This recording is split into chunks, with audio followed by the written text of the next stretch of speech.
Well, hello and welcome to Jim's Kitchen, and it's time to make a kitsch recipe. This is actually a vintage recipe for cucumber eggs. I know it sounds kind of gross, but I have to try these things and find out. I'm putting a little oil in the pan.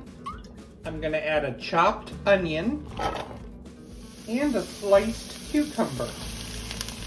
I'm going to cook this until it's softened and the cucumber's kind of translucent. While that's cooking, I need 6 eggs. Add a 1/3 cup of milk, a tablespoon of Worcestershire, a little hot sauce, some black pepper, and some curry powder.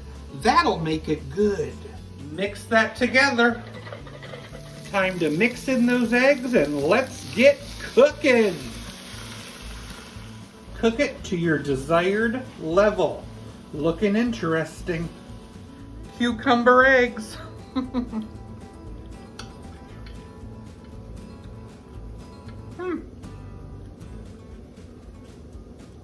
I definitely cannot tell they're cucumbers. It just gives it a new type of texture. But it's definitely the curry that saves the day here. I just love the flavor of curry. But it's not a bad egg. Is it something I'll have every night? Probably not. But it's something new. And you know what? You could make things too that are new. What did the pickle say to the cucumber? Come on in. The water's brine.